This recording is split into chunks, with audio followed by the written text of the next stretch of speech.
Hi class, it's Miss Penn again, here to do another mini lesson. Today we're going to be covering topic 10.4, which is multiply a whole number and a mixed number. And this is on page 562 through 563. Now there are two ways to complete these problems. Whichever way works best for you, use that way. Pay attention to all the steps that you use and make sure you don't combine steps from the two methods. Pick one method and stick with it. A lot of this stuff we have already learned in class, but I'm going to go over it again just to make sure that you haven't forgotten it. So the first method we're going to use is basically we're using the distributive property, but we're doing fractions. So what we're going to do is break it apart first and then solve it to put it back together. So our problem that we're going to be using is 5 times 2 and 2/3. So you see here, what I did was I broke apart my mixed number, my 2 and 2/3, into a whole number and a fraction, and then I'm just going to distribute the 5 to both of those pieces. So we start here with, I have 5 times 2, which is equal to 10, and I'm going to add that to the product of 5 times 2/3. Now, if you remember in the last two sections, 10.2 and 10.3, I showed you how to multiply a whole number times a fraction. So the only thing you do here is multiply your whole number times your numerator and then put that over your same denominator. You never change your denominator. Okay, so 5 times 2/3 was 5 times 2, which is equal to 10, and then I put it over 3. So right now, my problem is 10 plus 10/3, which is equal to 10 and 10/3.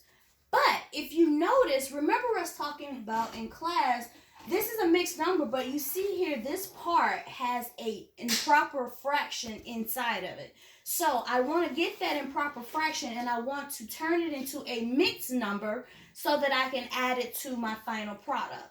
So right over here, I have 10/3. And the way you convert your improper fractions to mixed numbers is to simply divide. And right here, you see I have my division problem set up, 10 divided by 3. Same thing as I have here.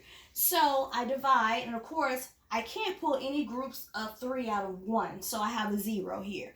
But as a 10, I can pull 3 groups of 3 out of 10, which is why I put a 3 here. So I have 3 times 3 equals 9. 10 minus 9 is 1. Normally, my next step would be to bring down, but since I don't have any numbers to bring down, I'm done with my problem. Now I just need to look at the numbers that I have within my division problem to set it up for my fraction. So your quotient of your division problem is your whole number. Your remainder of your problem is now your numerator, and your divisor is your denominator. Notice my 3 did not change. It's the same 3 that I have throughout my problem. So 3 and 1/3 is the number that I got, the mixed number that I got when I changed my improper fraction of 10/3 to a mixed number. So I just brought this 3 and 1/3 and put it over here. So you see that I reset my problem and I wrote out everything, the final numbers. 10 plus 3 and 1/3 that we got from here equals 13 and 1/3. And that is your final answer, 13 and 1/3. So that would be one way that you could do your problem. A second method that you can use is a little bit more in depth, but we have done all of these things in classes, or I've covered it on the last couple of videos. So you're going to use the same number, same problem, 5 times 2 and 2/3. This time, first you're going to turn your mixed number of this problem into an improper fraction.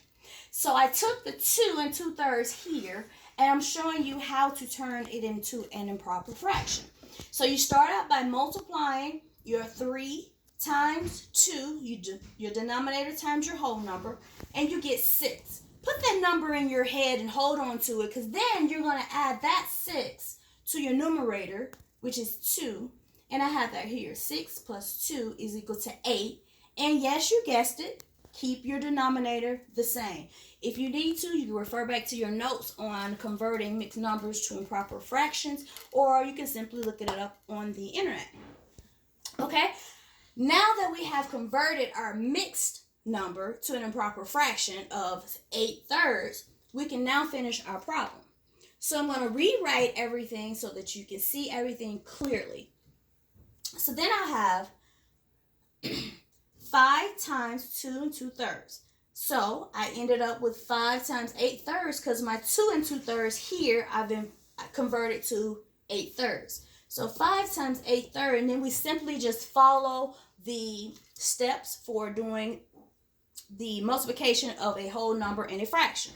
So I have 5 times 8, which is 40, and then I put that over the same denominator. So I have 40/3. Now you're probably going to like, okay, that's an improper fraction. It is not the same as the answer that I got on the first method. But I'm going to show you again.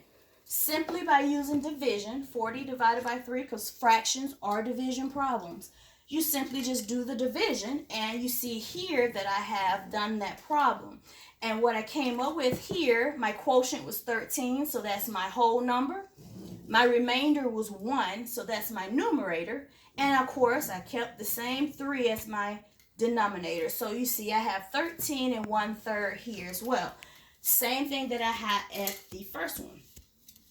So I was just showing you here, you could have left your answer as 40/3 or 40/3 because that is an improper fraction, and that is correct.